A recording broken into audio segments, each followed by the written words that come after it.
Be sure to like and subscribe.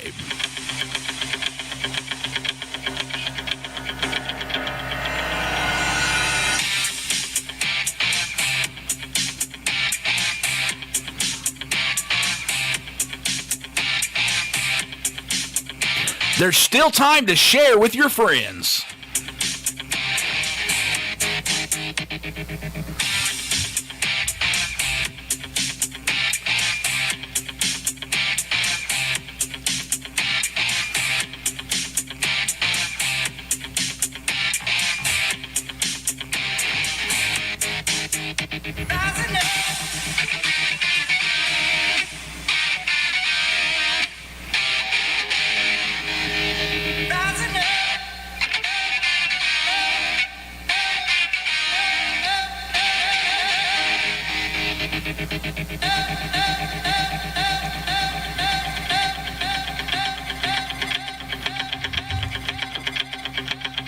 We will be live in 3 minutes.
Minutes.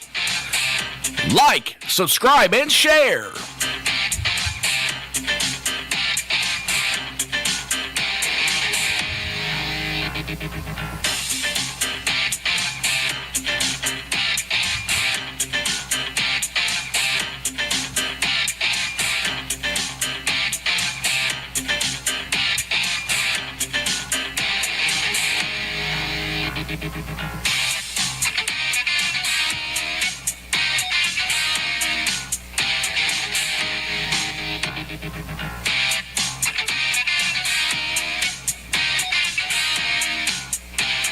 Be sure to comment for live answers during the podcast.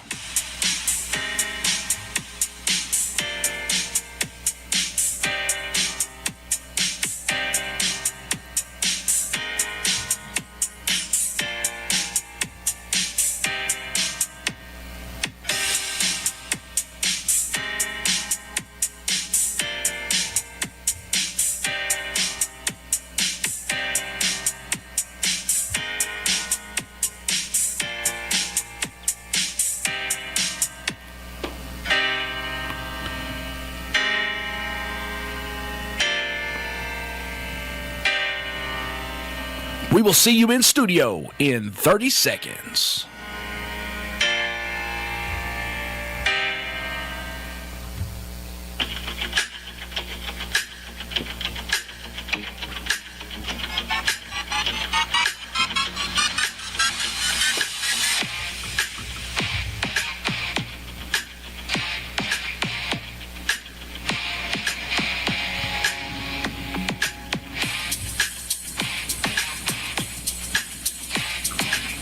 And now for the show.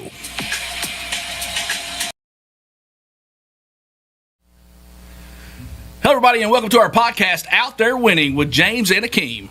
Thank you all for tuning in to episode number 2. If you haven't had an opportunity, please go ahead and like, share, and subscribe.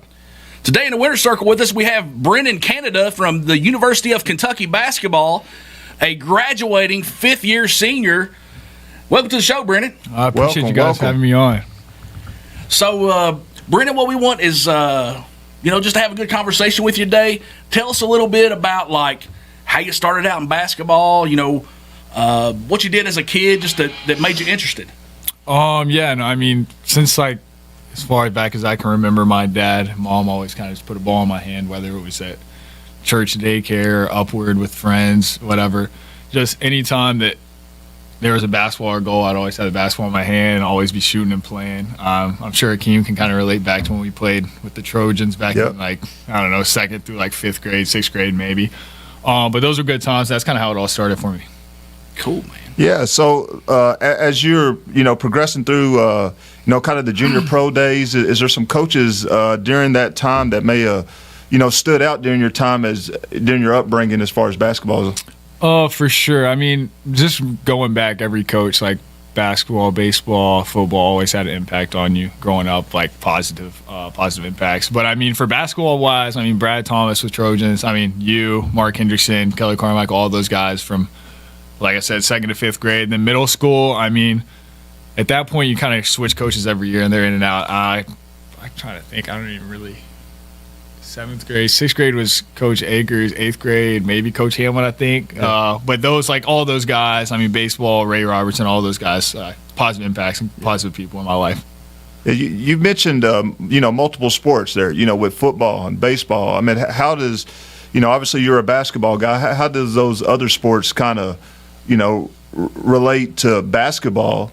Did that make you a better athlete, or did you learn a little bit from all those sports, Yeah, no, I mean, definitely did. You learn a lot from all those sports. But just like for me, the competitive side, I mean, sometimes like growing up basketball, our baseball team when growing up, I think was a little bit better than our basketball team. We were a little bit like one more game stuff. So you're still competitive.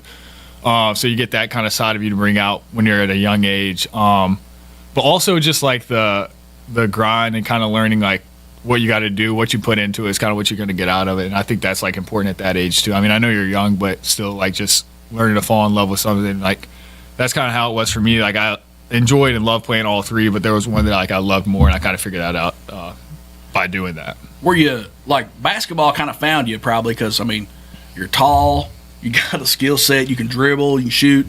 Were you good at anything else?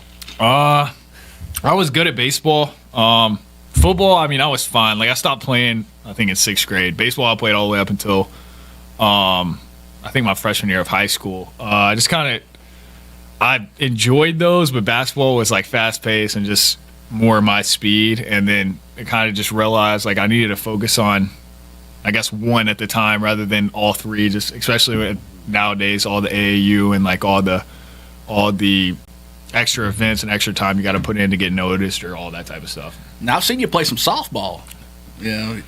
You're pretty decent on a softball field. Yeah, I did. I haven't been able to play the past couple of seasons, but I know maybe my junior, senior, maybe freshman year of college, I played at church out there in the church, and I enjoyed that, man. I mean, it's a little bit more fast-paced definitely than baseball because, I mean, it's all mostly strikes and then, whatever. Well, I don't even know the rules. There are different rules out there, but they're close. Yeah, they are close. But no, I really enjoy that. I think I'm signed up again this year, honestly. Oh, yeah. See you on a softball field. Nice. Speaking on AAU, you touched on that a little bit. There's a lot of, I guess, things have been transitioned over to more of like specialty sports. Folks who just play basketball, folks who just play baseball, and they play that year round. I mean, what's your take or what's your experience during the AAU times in sports as far as middle school age through high school maybe? Looking back from, I guess, my experience, I think it depends on the person and like what they're wanting to get out of it and stuff.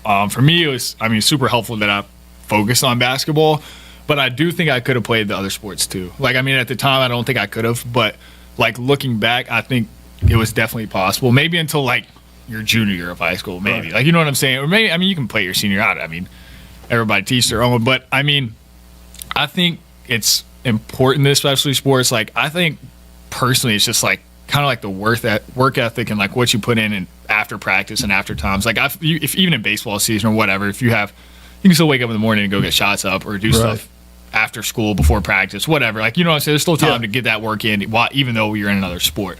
I think it's just like kind of being fully committed to the sport that you like want to pursue, if that's your desire, and then like still spending time with other sports, but just making known which one you want to pursue. Right. You talk about, that extra time and stories all the time about young athletes, middle school age, high school age, they're getting up a lot of extra work. What does extra work mean to you? For me, I mean, extra work. I mean, just putting in time, like I said, like after practice, after when you may not want to. I know for me, I was just like early mornings, like getting up and getting shots in or getting a workout in before school was how I like to do it. I mean, some people like to go back later at night, and that's to each their own, but just like always having putting extra work in, whether it's the weight room, the gym, classroom, all of the above, but just like getting a mindset to where you're going to outwork everybody, and that's how you're going to get better. You're pushing yourself. Yeah. And you're creating a habit, essentially. So you create a habit, and you're just going to adapt to that and do that every single day once you find that. And you can tell with athletes, like if you watch the sports, you can tell like who's putting in effort when nobody's watching. Right? Yeah, because absolutely. Because that's the ones that are getting better. And then when they come back out the next season, you see that, whoa, they're way better than these guys that were way better than them. Yeah. Right. For sure. Yeah. We talk about folks out there putting in extra work like yourself. You went through, the junior pro ranks, middle school, you're going through high school, and as you're progressing through, we talk about the extra work in AAU. A lot of folks out here today feel like practice is enough. Let me go join an AAU team and let me get noticed that way. What's your take on that? I think there's benefits to AAU, obviously. I mean, playing against better people, like, being challenged, whatever. But the extra work is the main thing to me. I mean, you need that every single day. I mean, AAU is great and all. I still think you need to play AAU. It's good. But, like, if you're just playing AAU and not getting the extra work, I don't really see a benefit of that because it's just like pickup, essentially. You know what I'm saying? Yeah, absolutely. But I think the extra work, like just extra drill work, extra shots, whatever, just becoming a better player rather than like just saying, I'm going to play on the weekends and like just get better by playing with a different group of guys or at a higher level, which I think does benefit you, but you still have to put in the work on your own to get better. Right. Where I don't see like a better, you getting much better. You know what I'm saying? Well, I was told by a professional coach that I spoke with that was from a different sport. Yeah. I was told that high school basketball, in his opinion, and he's with another sport like pretty big, that high school basketball would be irrelevant in the next 5 or 10 years, and that coaches would only go to watch AAU for college. What do you think? Do you think that's any truth to that? Yeah. I mean, I think it's a lot easier for the college coaches. Right. I mean, they have a busy schedule anyways. I mean, all that's on their plate. I mean, it's much easier to just go to an event and watch all the kids that are.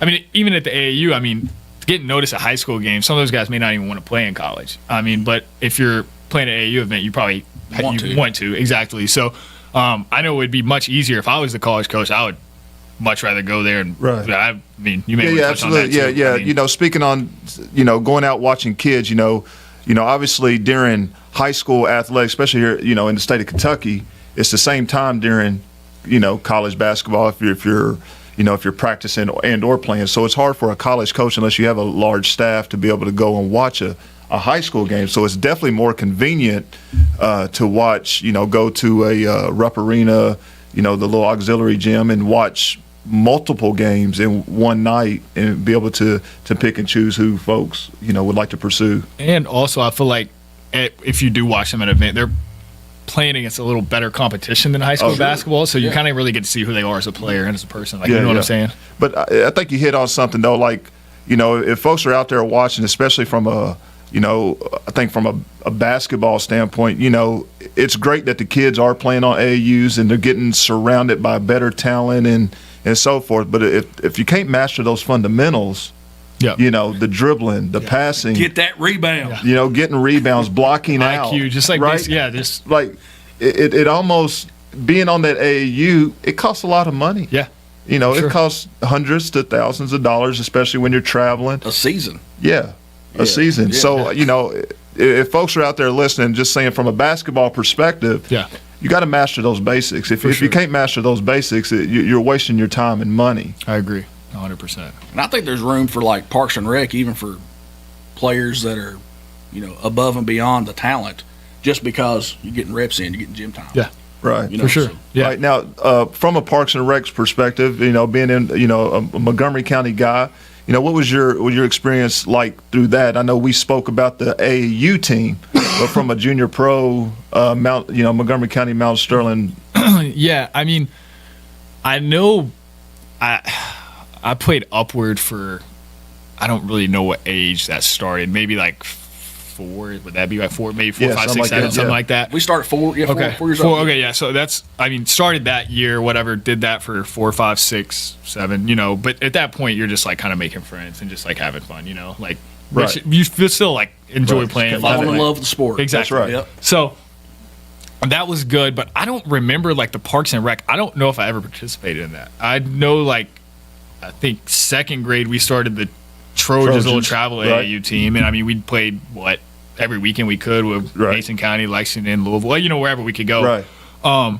But speaking to like the Parks and Rec, I don't know if there was one. I mean, I'm sure there may have been Right, one, right. but There's been some sort of Parks and Rec, and it's rebuilding. Here, Yeah. Yeah, the system's rebuilding a little bit in that Yeah. area. I've got my little boy. He's 7. okay. He just turned 7. He's been playing for since he's 4. Yeah. So gets 2 seasons a year because we'll do a Parks and Rec and we'll do the Gateway Church Okay. league there. So Yeah. I think that basketball is making a turn in Mount Sterling where it's getting better here in Montgomery County. Yeah, it seems like there's more options now. I mean, especially Yeah. when there was just like maybe one and you kind of had to.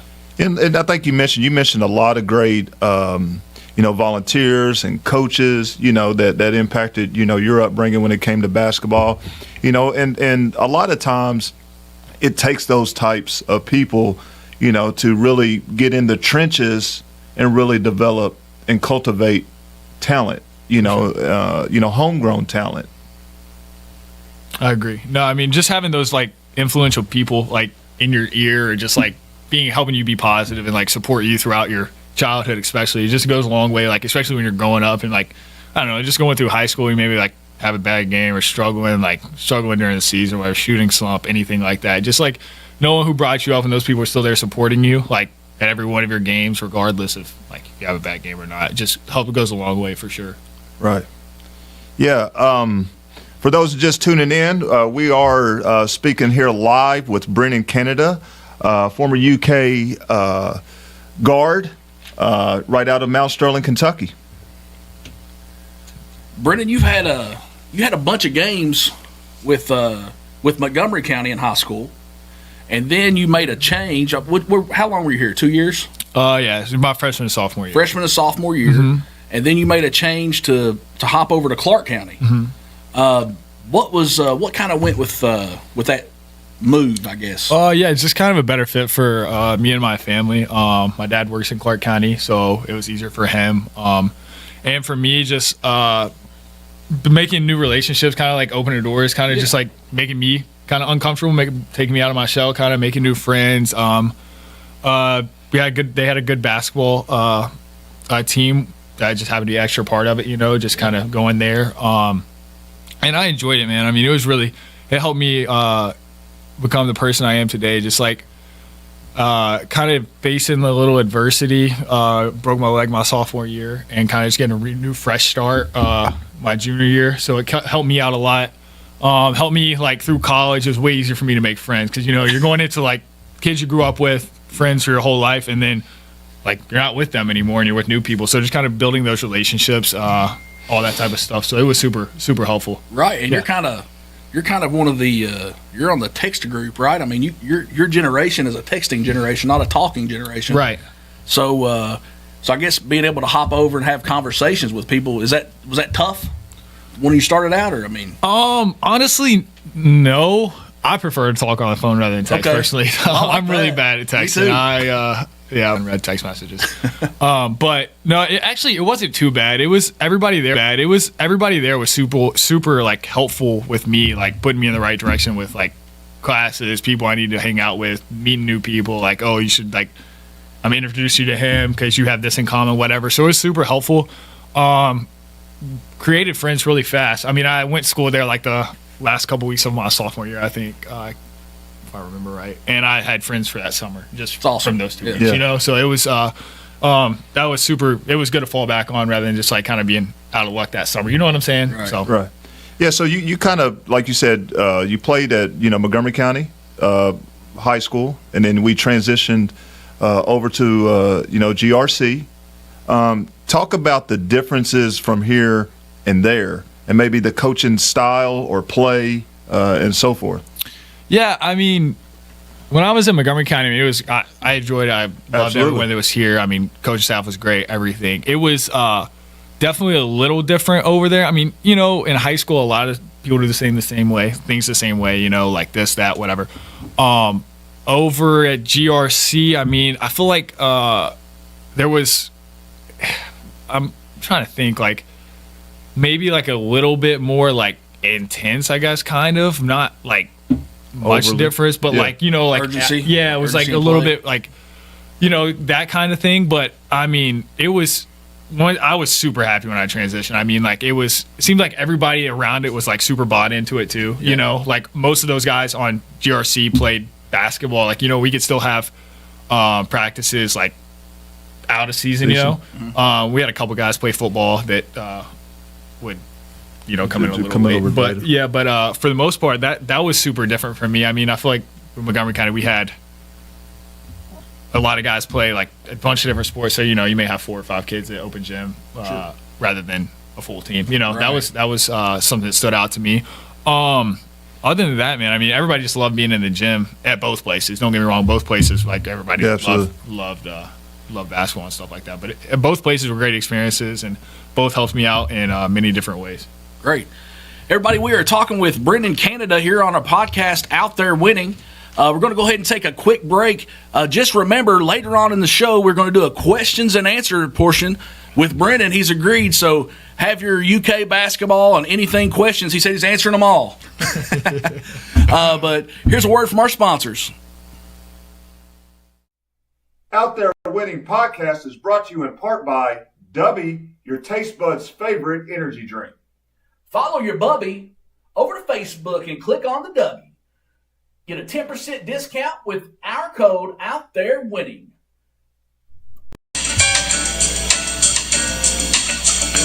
Great Yard Prime Wash, Pressure Wash, and Soft Wash Services. Destroying grime, one house at a time. Contact Great Yard Prime Wash at greatyardprimewash.com.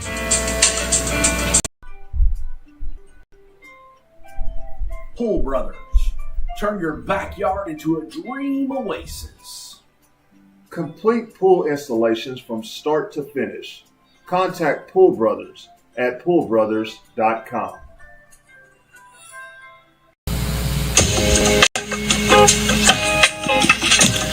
Chill Zone CBD at chillzonecbd.com.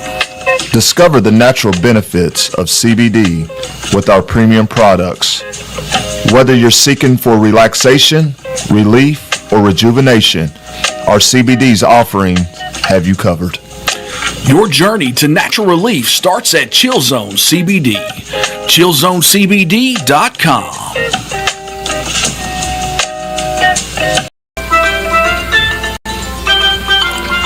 X-Powered Travel. Escape the ordinary and explore the extraordinary with our travel packages tailored to satisfy every wanderlust. Whether you crave the serenity of pristine beaches, the thrill of vibrant cities, or the awe-inspiring beauty of nature's wonders, we have the perfect destination waiting for you. X-Powered Travel at xpoweredtravel.com.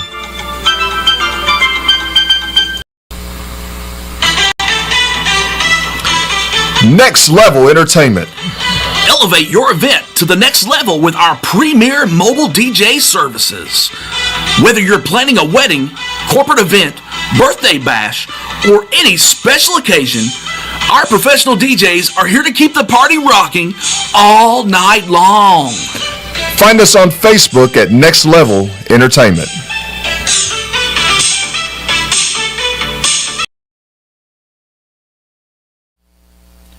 Hello, everybody, and welcome back to the Out There Winning podcast. In the winner's circle, we have Brennan Canada, and we've been talking about how he grew up playing basketball, all things going with that, and we've been talking about his high school career And now we're going to just continue our talk. And Akeem has a question here. Yep. So, again, if you hadn't had opportunity to like, share, and subscribe, you can do that now. And as mentioned, we've been talking with Brennan about all things basketball and his upbringing between Montgomery County and Clark County and his time there. You know, Brennan, you would do a lot of things that Montgomery County would say is a no-no, and a lot of people think that Clark County would say a no-no, and that's a big rivalry. You know, you went from one school to another, which is a huge rivalry. Some would say you entered the dark side and so Dirty forth like Birds. that, or the Dirty Birds or whatnot. And again, as mentioned, both are great programs, right? Great facilities and all those. Can you discuss that rivalry from Montgomery County to Clark, and then Clark playing Montgomery?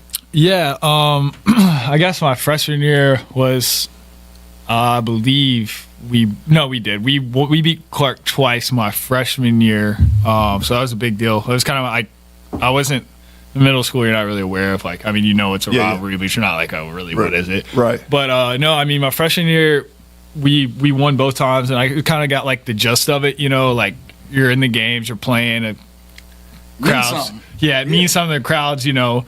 You kind of get up for those games, and even like all the district games, but just like especially the Clark and Montgomery County when that's like everybody's out for that game, you know, all the students, whatever, you know how it is. But definitely got to see that my freshman year, so I knew like it was a bigger. It's still just a game, but at the end of the day, it's it means a little more.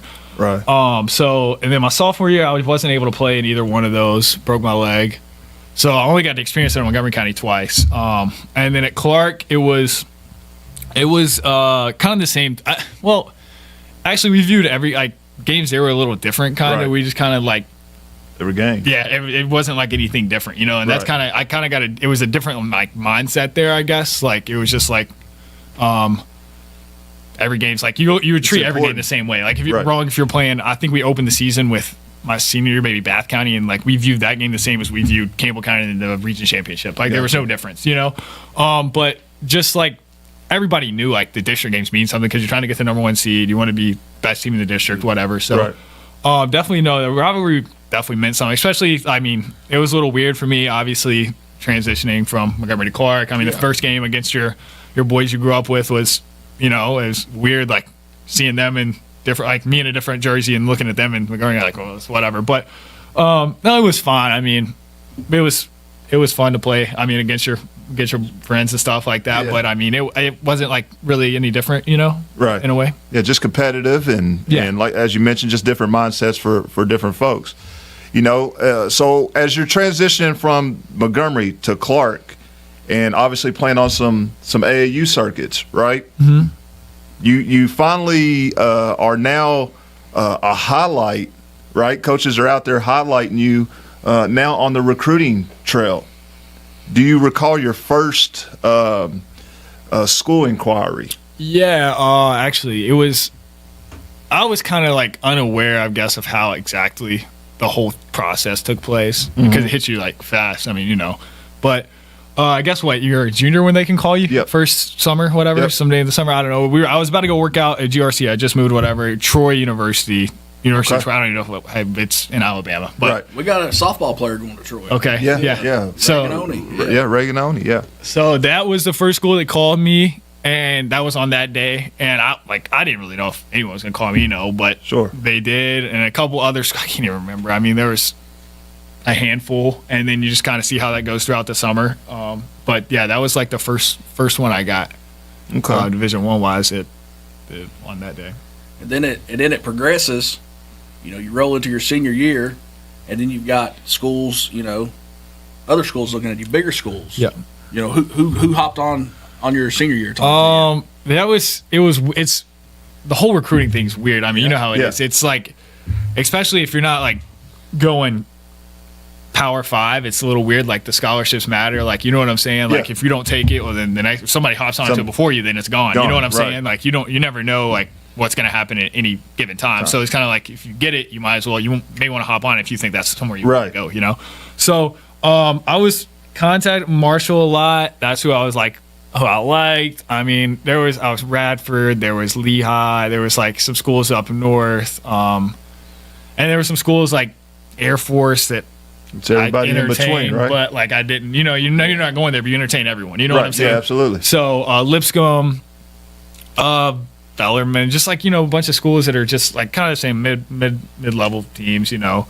And that's kind of how that went. And then eventually I decided I was going to go to Kentucky and do that whole thing there, which was a good experience. Yeah. So you've had everybody in between, and really wanted to point out too, you also were in a recruiting era, right? When, you know, COVID is getting ready to have its outbreak and so forth, and you obviously playing through that, and we'll get to that later. But you also had, when you were signing your letters of intent and so forth to University of Kentucky, you were also signing in an era where that being able to back out was extremely hard. Yeah. And today, it's, you know, you could sign, you know, it's just whatever the Much paper's easier worth, now. right? Yeah, exactly. You know, so Show me that bag.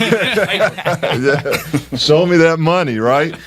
You know, so you know, when you commit to Kentucky, right? For a Kentucky kid, what does that mean to you?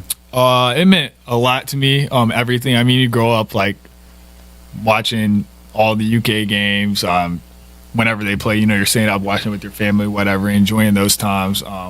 So it meant a lot because I mean, every kid, I mean, basketball player that I know in Kentucky dreams to play at Rupp Arena, or Right. like whether it be for Kentucky or in KHSO State Tournament, whatever, State any way you can tournament, get there, right. you know. So that was always super cool. Was just kind of growing up and seeing that, What did Blake say? Picking UK over Lippy is crazy. But no, it meant a lot. It was super. I appreciative and super fun. Yeah. You didn't even have to get a new sweatshirt because you already had it, right? I know, right? I didn't have to. Yeah. Much of the closet didn't really change. So we get to UK, and right when that conversation happens, right when that visit happens, take us on a little trip on that visit when you first got that call and said, "Hey, Brennan, we want you to come up for a visit." Yeah. I was in school. I don't know. I'm trying to think. I don't remember what class it was, but anyways, I was in school and someone called me. Someone called me, and it was Coach Justice, and he was like, "Hey, you want to come up on a visit? This is like what we're thinking. What do you think about it?" And I was like, "Let me talk to my parents and I'll see," because I didn't really know where my head was at really about that or just like everything else in general. I went home, talked over my parents. We went up to visit. They were playing Houston in the Elite Eight.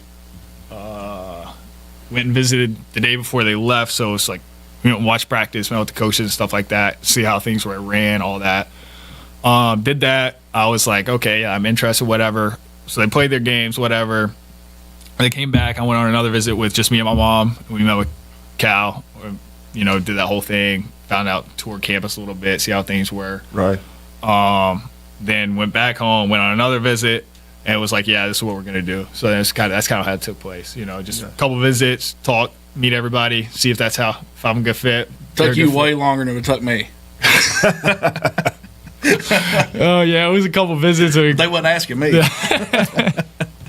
Yeah. So you know, obviously, Coach Cal had probably been there for a little while prior to you getting there, right? You were there towards the last of his tenure there, right? You know, walking into that office, you know, from a much smaller standpoint, being at Midway, you know, but you know, you walking into Cal's office, what was that whole interaction like? It was kind of surreal for me. I mean, like you see him like on TV or like maybe you're at one of his camps or something like that. But it was like I said, it was just kind of surreal. You know, you're in there, you're actually like, you're like meeting him, and then you're like having a conversation about like you and your family, and then him telling about whatever he's got to say, like his spill, and so it was just kind of crazy. You know what I'm saying? Right. Yeah. Gotcha. So what was the thing that stood out to you during that conversation with Cal? What was the thing that like, man, you know what, I want to play for that guy? Yeah, I mean, just how genuine he was, and like how much you could tell that he like I mean, just from meeting him briefly, how much like care he had for me and my family, and how he wanted to help me and my family in any way that he could. Just how genuine he was, and basically just like the way he interacted with me and my parents. Right. Now, so you're there for your first year, right? Graduating, you really had a great career there at Clark County. You get there your freshman year, and you join your freshman year, y'all went 25-6. Yeah, we had a really good team. Went to the tournament. Talk about that time and the friendships that you made that freshman year. Yeah, that team was probably maybe one of the closest teams I had the whole time I was there. But it was super. I mean, that team was great. We had a couple guys come back, so some sophomores like Manuel Quickly, Ashton Higgins, Nick Richards was a junior, I think. But we had a good team. But that season was so fun. I mean, we started the season slow. I think we lost to Evansville at home after we beat Michigan State at the Garden. Lost to 2 games in Vegas. We lost to Utah and Ohio State. Then I think we may have lost like the second game in SEC play to South Carolina, and they weren't very good that year. So that's like 4 out of the 6 losses before the second week of January. You know what I'm saying? So we came together, we fought through some stuff, and I mean, that team was super fun to be a part of. We were always together, doing everything together, whatever it was.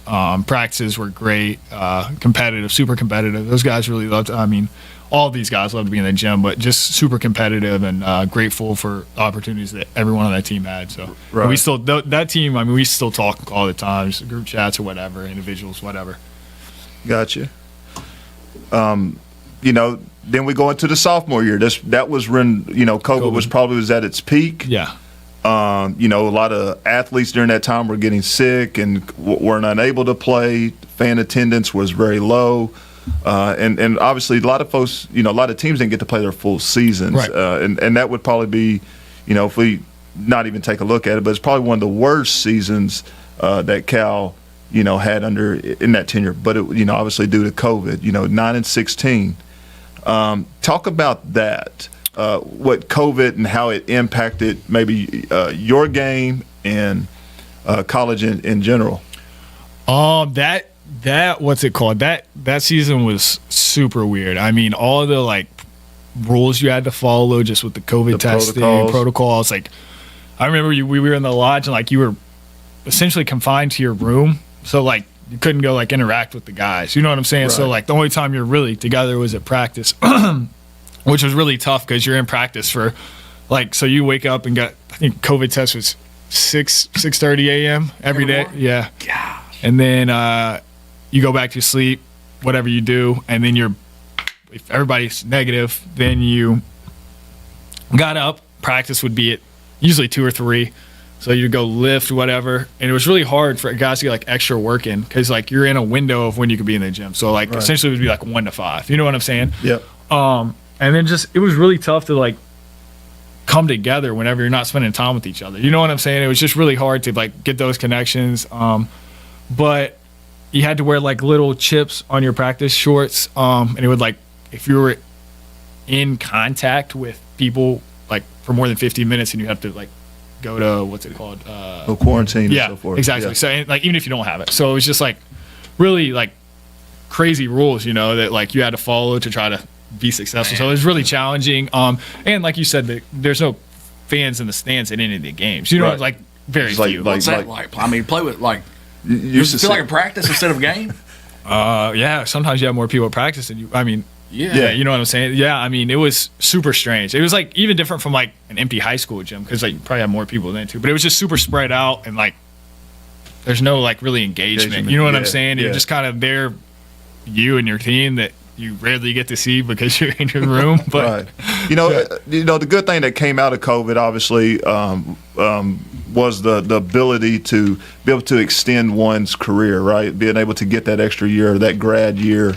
Obviously we can go season from junior to senior through your grad year. I mean, you've ellipsed over 107 wins, under Cal, with his time being there with over 400 wins. I mean, you were part of the teams that were super successful, through the ups and downs. Right. I know there's a lot of people that, may have some, negative with Cal. But me Bunch of personally, haters. Facts. I really enjoyed Cal's time here. Some people would say he had underachieved or whatnot, but but he was producing some great talent. Was recruiting great talent. Was also able to win, and obviously I also wish Coach Pope much success. I'm always a UK fan. I don't care Right. what bracket we're there. UK is always in the championship. You know what I mean? 100%. But through your grad year, 23-10, right? Get to the NCAA. Buddy from Oakland shooting lights out. It's tournament time, right? Like, Yeah. what's the talk in the locker room at halftime? What's the huddle sound like when this guy Yeah. is just? I mean, he's how old is this fella? 25. I Yeah, don't he's know. 25, I mean, he's an older 26. fella. Yeah. Yeah. And he is absolutely just killing it. Yeah.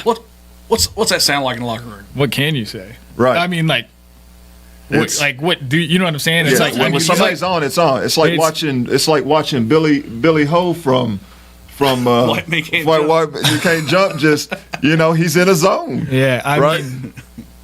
mean, what can you say? I mean, really, it was just kind of like, I mean, like you have a hand in his face and you're trying. I mean, it's not like you're not trying to guard him. You know what I'm saying? right. Like that's, I mean, he's throwing shots up from here, like fade away, whatever, and then Yeah, just yeah. going in, and you're just like, I mean, maybe like eventually he'll stop missing if you like were doing something, but it just didn't. I mean, it was just like stay the course. Like this happens all. I mean, at Kentucky, I've never in my entire life like seen the people like play the way they do when they're playing Kentucky. It's unreal. It's everybody's Super Bowl. Yeah. When you're I playing mean, Kentucky, literally, it's everybody. You're going to get the best game, and right? it was just like, and you kind of got like used to it, but then you would still be like surprised. You're like, okay, that guy averages 2 points a game. He's hitting 1 3 all year. How does he have 4 threes and 14 points? You know what I'm saying? Yeah, It's just like yeah. those sort of things that happen. You're just like it's really tough to, I mean, especially scout and game plan for that type of stuff because you're not expecting like the ninth guy on the bench to come out and have 15 points. And then Right. when he does, it's like, okay, well then what do you do now? You mentioned that Who a knew little his bit. mom was buying a ticket to that game? Right. I mean, you mentioned that a little bit earlier, James. You said, I mean, the kid was, obviously he's older, right? He's probably was there for multiple years. Yeah. You're playing against a Kentucky team that's young. Mm-hmm. And that was typically the common theme that you would see under Cal. Like, Yeah. from a standpoint, what kind of difference, in your opinion, because you played it, right? You played at the highest level. You've seen multiple NBA guys there in the gym. Yeah. What is the comparison, or is there a comparison when you're playing 19-year-old, 20-year-old NBA guy, right, caliber player through this, y'all played so Yeah. many different ages, you know what I mean? No, I mean, yeah, definitely when you're young, you're still kind of adjusting to the college game, but that's like in anything in life. When you're new in something, like you got to figure out the ropes and then eventually, figure out how to figure do it out, they'll do it, right. Exactly. So, I mean, yeah, those guys are like, I mean, they may be more expensive, but they're not better basketball players. You know what I'm saying? If they were, then they'd be in the NBA. But Right. you know what I'm saying? Yeah, Like, yeah, absolutely. but it's like kind of just the same thing, just like finding like exactly how everything works and understanding that and knowing how like to do certain and tough moments, different moments, like that type of stuff is how I see it. Like, I mean, even for me, like I'm like just the amount of stuff that you learn like the first week when I was there on campus was just like an overload, and I was like, you know what I'm saying? You don't even know what he's talking about. Sometimes you're like, okay, Right. and then like you eventually get it, and you get it and get it. But no, I mean, like I said, it's just like one of those things, like kind of relating back to what I was talking to. If somebody has a hot night, it's really tough to stop them. You know what I'm saying? It's just Yeah. one of those things. So I mean, the age for me, I mean, I just a personally, yeah, I think it's just a thing. Like, I'd rather have the better basketball player at the end of the day. Than, like, I don't care if he's 25 or Man, 18. I loved like so me personally, and it may be an unpopular opinion, but I loved getting the guys in there that were the one and dones didn't bother me at all because I like watching those guys progress, go to the NBA because we watch NBA basketball. Yeah. So we watch some of it, and my little boy watches it every night right now as he's Yeah. going to bed. Well, So yeah. it's we enjoy that. We like to know who's there. We like to watch them come up. But man, like somebody like you're in the locker room. I mean, you're the oldest guy on the team. Yeah. Yeah. You're, No, for you're sure. the mature fella. Yeah. That's Does it feel like that? Yeah, I mean, sometimes, like, especially when guys first get on campus, like, they ask people who've been here before, like, oh, how's practice going to be? How's this going to be ran? Like, how do you do this? And, you give them a rundown and stuff, but it's super, you get adjusted to it super quick because it stays the same, and most of the stuff stays the same every day. You know how practice is. Like, you have a plan, and you usually go by the same way, like, however it goes each day. So it's super easy to learn. But it's just like, what do you expect when you first get there? So yeah, you definitely get asked a lot of questions, like, how do you do this drill? How do you offensive sets, defensive sets? Like, what does he want here? What does this coach want whenever I'm doing this? You know what I'm saying? So yeah, it was good to have, like, I guess me and like Antonio last year, a couple guys like that to rely on when it comes to like being prepared for that type of stuff. But it was definitely different, being one of the older guys for sure. Well, everybody, it's time to go to the next commercial break. Now, we are here with Brennan, Canada. Coming right out of the break, we're going to go to a question and answers portion.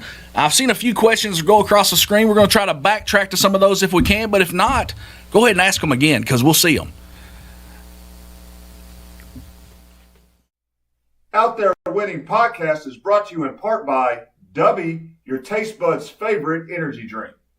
Follow your bubby over to Facebook and click on the W. Get a 10% discount with our code Out There Winning.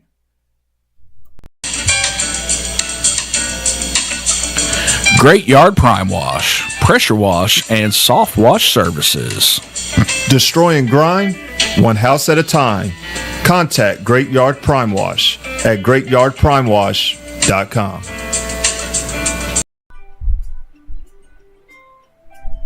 Pool Brothers. Turn your backyard into a dream oasis. Complete pool installations from start to finish. Contact Pool Brothers at poolbrothers.com.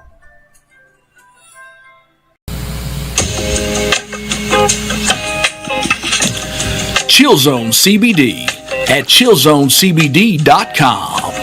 Discover the natural benefits of CBD with our premium products. Whether you're seeking for relaxation, relief, or rejuvenation, our CBD's offerings have you covered. Your journey to natural relief starts at Chill Zone CBD. chillzonecbd.com.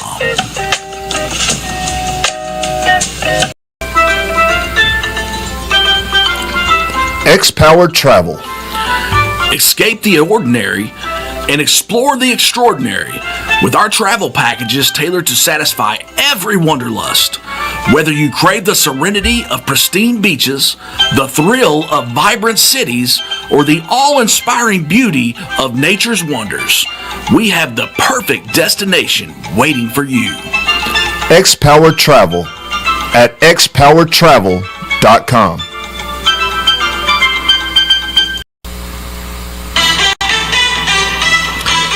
Next Level Entertainment.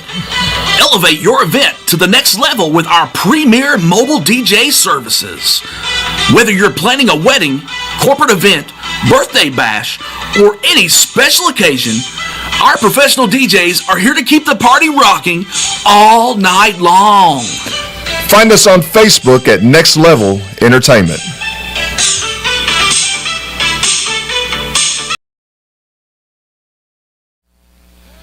Welcome back to the show, Out There Winning Podcast with James and Akeem.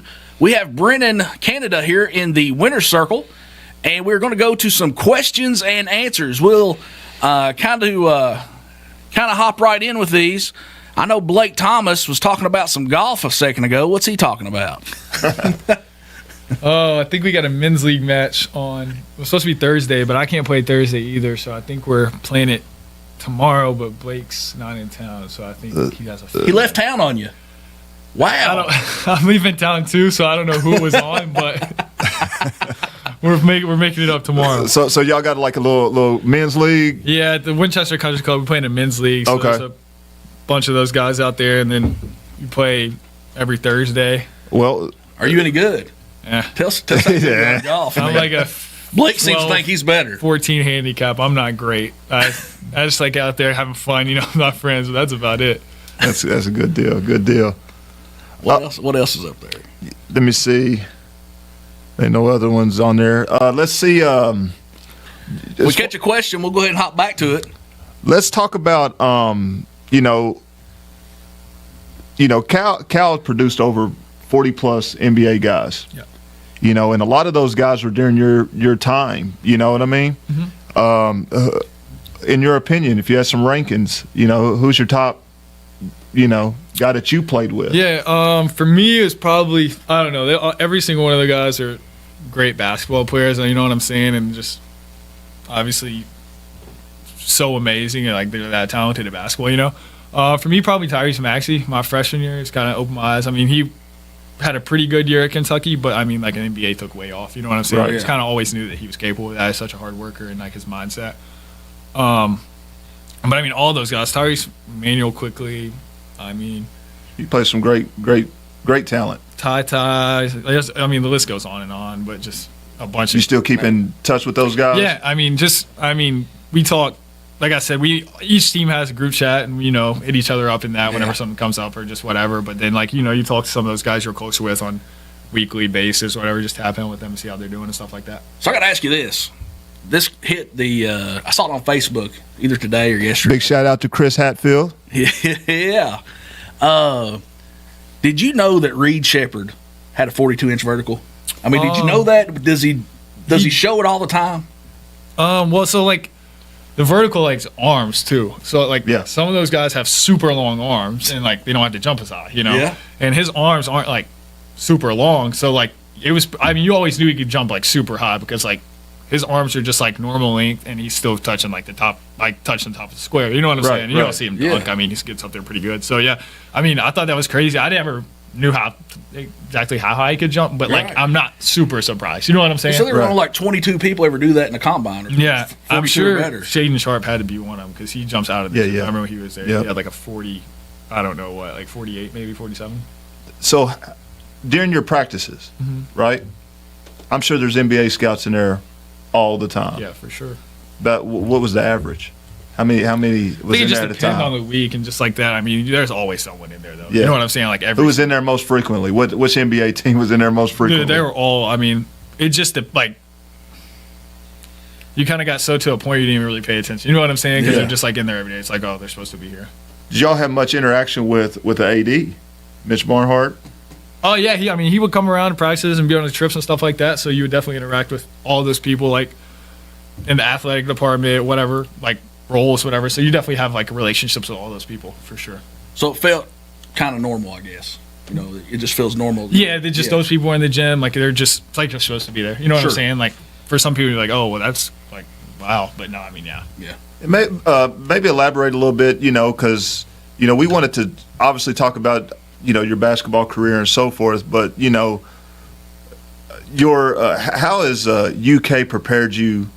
Obviously for the real world, so to speak. A lot of people out there think that a UK type of caliber kid, they don't go to class. Yeah. They don't go to school. They just play basketball all the time, and they don't know the behind the scenes of it and all the extra work that's been put into it to prepare them for a career. Yeah. Well, no, I mean, I can definitely assure all the people out there that UK basketball players do go to class. They are required to go to class, and they do all this stuff. Tutors, study hall, all that stuff. So that's definitely true. But no, it's prepared me, I mean, in so many different ways. Just every aspect. I mean, communication, networking, my standards of myself, and like people I want to be around, the people I want to like learn from, mentors, that type of stuff. Just all that. Any way that I could be successful is because of them. People I met there through the journey or whatever. So it's been, I mean, I'm forever grateful and so appreciative of all the people that I met during my time there. Vintage Snowman. Oh, they're bringing my best friend into this versus Canada. Who wins? Now, hold on. Vintage Snowman. Is that like a vintage snowman like 23 years old or vintage snowman like 17 years old? Because he went to college at 17.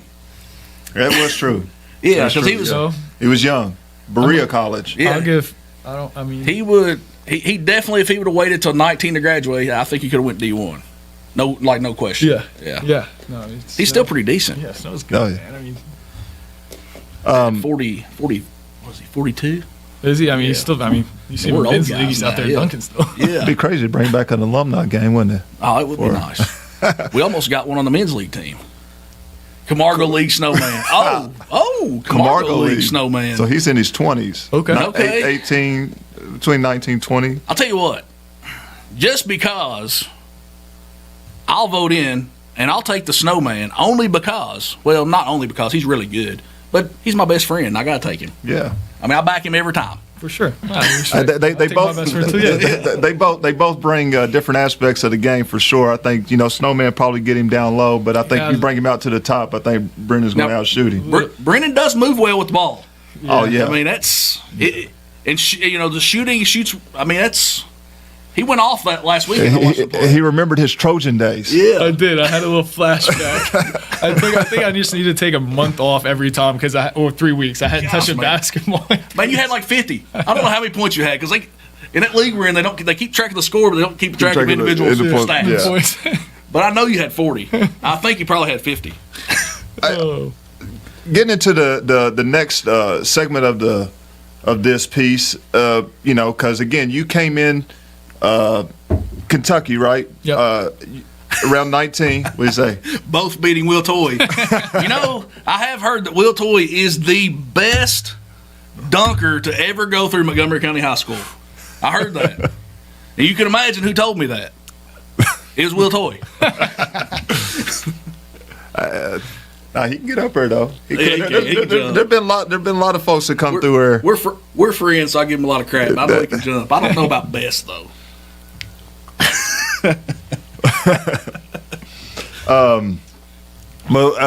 Just speaking on the, when you get there during that era to the era that you're actually coming out of, right?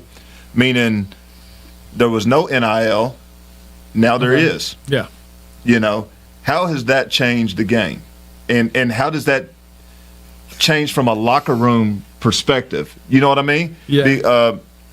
We'll start there, and then I'll ask another follow-up there. Okay. No, I mean, NIL, as you can see, I mean, all over any social media or anything, it's definitely had like a major impact on college athletics, and I mean, very positive ways for the athletes for them to be able to make money off their name, image, likeness, and that type of stuff. But it also is kind of tricky when it comes to like how it works and like who gets what, and like how it affects recruiting and stuff.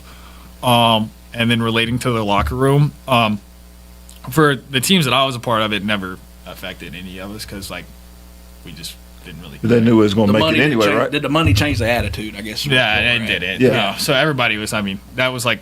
That was never a topic of discussion in any locker room that I was ever in. You know what I'm saying? Like, right. I mean, I can see in like maybe some teams that's something they deal with, but just where it wasn't. So, yeah, I mean, I can see how it could be. I can also see like and the reason why I asked, because we go down and we face a Division I opponent down in Tennessee, and I'm driving, at the smaller schools, right? We drive the vans, okay, yeah, right. Yeah. We don't get the big, charters, and really blessed where I'm at and so forth. But I'm back in the van in, getting ready to let the guys out in the back door, and I see this Lamborghini truck pull up, and one of the athletes get out of the car, and I'm just sitting in there and I'm looking up the NILs because it's on open doors, and and I see the gentleman making $1.8 million, and I'm like, how does somebody, from a coaching standpoint now, right? How does somebody coach somebody who makes more than the coach? Does that make sense what I'm saying? Yeah. And because you're not going to tell that guy nothing unless they want to learn, unless they're humble to learn. You know what I mean? So. Yeah. I mean, I think that's, I mean, I feel like that kind of relates to like the coach and like who he recruits too. Like, does he know that the person's going to like be like you said, do what he asks, or is he going to act like he's the coach because he makes more? You know what I'm saying? That's kind of like falls back, in my opinion, it kind of falls back on the coaching. Like, does he, you know what I'm saying? Is he bringing in the people that he right? It's hard to know that coming out of high school because kids that are that talent coming out of high school, their coaches already, they got soft gloves, talking to them. They're not, in their butt all the time, anything like that. But again, it goes, from a coaching standpoint, it goes back to, people used to go play for the coach. right? Or they go play for a program. You know, I want to go play for Coach Boeheim because I really was a zone guy or whatever, right? Yeah. My length, I could be utilized in that zone. Yep. Yada yada. Plus, he was a great coach, right? Now, it takes the coaching part out and says, how much are you going to give me? Yeah. You know? Yeah, and I think that like it kind of also depends on like what that athlete, I guess, is like desired. Like if you're trying to go to the NBA, well, then you know what coaches can get you to the NBA. And I mean, if I can, I guess, like for example, Coach Cal, like Coach whoever, like whoever the coaches Right. are, they have had past NBA guys that are Right. known to be able to do that. So that's like one way I feel like you can look at it. Like, is it like if you're trying to go to the NBA and that coach believes that you can do that, then like I think you would still go there. But in these other situations, like it's whoever's going to offer you the most. Well, just money. what's the player for Washington? Great, Osibor. Yeah. $2 million deal. I mean, what is that? I mean, Woo, got that I bag. mean, $2 million. What does that look like for that family? You know what I mean? Like, obviously $2 million is $2 million, but obviously that had to have a lot of say on where he was going. It'll take the kid out of it at that standpoint. Hey, look, Brennan, we're going to give you $2 million. Look, you're going there. Yeah, You and know? I mean, it's kind of like the thing. Like, I mean, would you rather take $2 million or would you rather take like $750,000 somewhere else? I mean, I don't know like how it works for each Other individual, players, right? But like, that'd be like an option. You know what I'm saying? I mean, I would take the $2 million because you're Get injured getting next way, week. yeah, you know what I'm saying? You're gonna get the $2 million, but it's Right. like you could go play at this place and make X amount, but you can come here and make way more. Then you'd probably go to a place and make way more rather than take Right. less money. I mean, that's like in anything. They're like working. You know what I'm saying? Just kind of anything like that. Fun. And last one, what would have been his special nickname from Coach Scott? Brennan's. Oh, Had Brennan. one for everybody. Brennan, did you have a name from Coach Scott? James Scott. Everybody had a nickname. Yeah. Jimmy. Shoot. But yeah, we were talking about just the decisions from the NIL deals. With, we talk about like, if James, if I'm giving you, $1 million NIL deal, and I'm telling you as a coach, you're probably going to be top 5, top 10 draft pick, right? What's the true incentive for somebody to dive on the floor or make that hustle play, knowing that, you know what I mean? Knowing that they're going to be a multimillionaire. Yeah. Does that make sense what I'm saying? There's got to be a thin line. They got to be thinking something. I ain't trying to hurt myself for nothing. Yeah, I think it also just kind of depends on like how competitive you are, how bad you want to Right, win, and like right. what kind of relationship you have in the locker room with like your team. Like, is the end goal like winning a national championship, or is it just everybody getting paid and Right. leaving? You know what I'm saying? I Yeah. It just depends on that. Yeah. Yeah. What were you saying, James? I said, I ain't dying for nothing. If they tell me that I'm a top 10 draft pick and they're going to give me $1 million to get me there, if I'm already there, I'm just going to play and try to keep my numbers up, and I'm not trying to get hurt. So, which leads to the question: do those guys, should they already be going to the NBA? I mean, my opinion is like, I mean, it worked in years past. I mean, like LeBron. I mean, all those guys. Well, he's a little different. Kobe. I mean, but there's like, I mean, there's a lot of like Kevin successful. Garnett, yeah, another different Kevin, Kevin, I mean, they all had that dog in them, Yeah. though, didn't they? Right? But I mean, if they're capable and like an NBA GM or team's willing to take them, they've done enough scouting on them, and they're willing to believe that that's what they can be, then why not? You know what I'm saying? Like, right. Well, they're 18, right? They should be able to make that decision. What or is whatever. if you're willing to, if they think that they are capable of meeting their expectations, I think yeah. Yeah, absolutely. Now, I just think, from people ask, from a coach's standpoint, they people ask, even at the small school I'm at, do we do NIL deals? Yeah. And the crazy thing is we do. Yeah. Not just there, but all small colleges, I'm sure, have access to NIL. It may not be the pot that, the UKs of the world or the Arkansas of the world have, but, we do have a NIL pot. But that is the first thing that most recruits ask. Really? Now is, what type of NIL deal do you have? But as you mentioned, your upbringing, right? That's why I like to hit on that. You know, who coached you in the beginning and the foundation that was built. You know, for me, you know, I know that I wanted to win. Yep. I'm winning a championship. That's what I played for. You know, I wanted a ring or a banner at the end of the day. Yep. But a lot of these kids today don't play for that. Yeah. They play for the next level. Mm-hmm. You know, so it always comes to that, you know, that name. You know, do you play for the name on the front of the jersey, or do you play the name, you know, for the name on the back? Yeah. You know, so I know that from what you've told me, you play for the name on the front. Yeah, You know, exactly. and I know like a lot of your teammates did too. It's just unfortunate that you know, the chips fell where they fell during that time. For sure. I mean, just kind of like, I mean, always, that was like the end goal for me, was just always winning, like regardless of what, like if we're playing knockout on at recess, you know what I'm saying? You want to win, right. like Yeah, regardless, yeah, just yeah. competitive, and that's like what you want to do. So, I mean, that's kind of how it was for me, and that's how, I mean, that's like the people I would want to have on my team, and, you know, if I was a coach or whatever. Yeah. Right. You ever want to be a coach? I thought about it. That's what I thought I wanted to do. And like I knew that if I wanted to get into coaching, I would want to do it at like I would eventually want to try to be at the highest level. So I'd want to coach like college basketball, Division I, whatever. And I just like being around it the past 5 years. The lifestyle is different. I mean, if you want to have any free time, like weekends, have a family, like anything, like it's really tough to do that. So I mean, I'm not saying no to never, but like now I wanted to not do that, pursue that right now. So I mean, maybe down the line, but just not right now. I mean, I would still like to help out and stuff, like, but I couldn't like commit to, you know what I'm saying, 100% of that. Yeah. You know, and as we start concluding, you know, you graduated with your bachelor degree from UK. What was that in? Bachelor's is in communication. Communication, and then you finished your grad this past. Yeah, my master's. And what was that in? It was Master's of Science in Kinesiology. Okay, and what are you doing with that today? That's what I'm trying to figure out now. I'm kind of taking a little time. The past 5 years have just been go. Slow down. a little So bit. just kind of like being normal for, I mean, at least I have for the past week. So still just kind of like figuring out what route I want to go into, maybe like leaning towards like medical sales, pharmaceutical sales route. So that's kind of like what I'm talking to people who have been in the business and just like getting a feel for that and like what I need to do. Sure. So that's kind of like the route, but like not necessarily in a rush, just to, you know, just before I start something like that again, but just like, you know, whenever something right comes about, I feels right, and just kind of do that. So you heard that out there, everybody. Brennan is looking for a job, so send all